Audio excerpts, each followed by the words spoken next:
Do you think it's possible to have a mother-in-law be too helpful, too thoughtful, too considerate? Because this listener, she feels overwhelmed by her mother-in-law. And she has a specific question. I'm going to give you the backstory, but her question is around postpartum care. So she is about to give birth.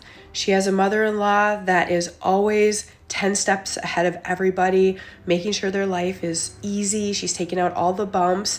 And even though they've set a boundary around no visitors for the first 3 weeks, she feels like her mother-in-law is going to find loopholes because she's being helpful and still stop over, and she's worried about what her reaction will be if she does so. So the backstory and what kind of led up to this point is a year ago, she married her husband. Her husband's a twin, and with his brother, they co-own a house. So the three of them now live under the same roof. Well, because the two brothers, they owned the home before she moved in, their mom, her now mother-in-law, has the garage clicker. So she comes and goes, like she's used to coming and going whenever she wants, just doing mom things. Now, others might think this is just so sweet and she's just taking care of her kids and making sure they know that they're loved and she's thinking about them. But to the listener who's fiercely independent, she sees it as, I feel like she's enabling her kids to make them need her. Like she's not ready for her adult children to just be on their own.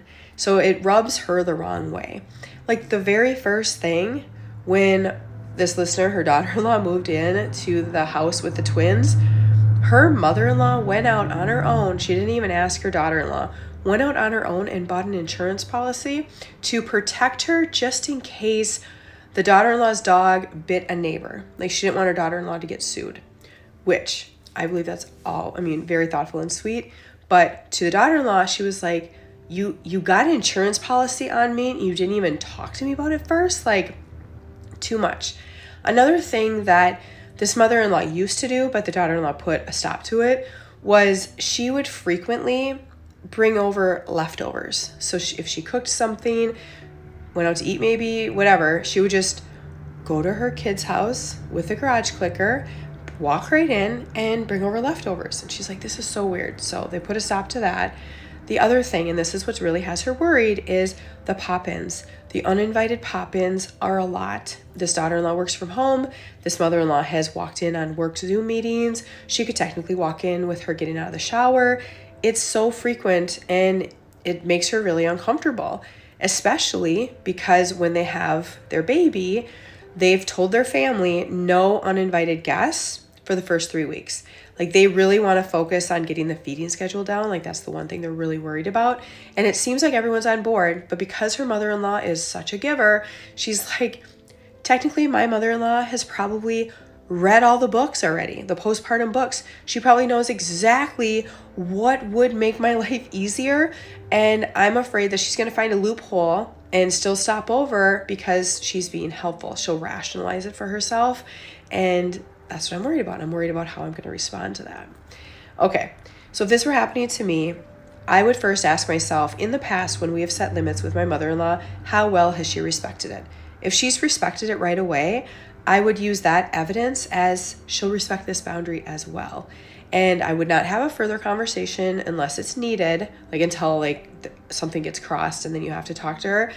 But even if she shows up in those 3 weeks, you get to still mind your boundary. Even if she shows up with the most thoughtful, considerate goodie basket full of things that you definitely could use because it's just like all the things you need for postpartum care, you graciously accept the basket, thank her for taking the time, and just let her know now is not a good time to come in. But as soon as the 3 weeks are up, you guys will give her a call. So you still get to mind your boundary. Now on the flip side, if you guys set a boundary and her respecting those limits has been a challenge, then you could have your husband go over there. Because I think what's getting you all twisted up is the fact that she has that garage clicker and she has free access to your house. I think that's what's making you get a little, I would just have my husband go over there and just say, Mom, because you are such a giver, we're worried that you won't be able to help yourself but to stop over and try to make Alyssa's life better by dropping off stuff. So for the first 3 weeks, we're just going to hold on to the garage cooker and then we'll give it back to you. You could totally ask that.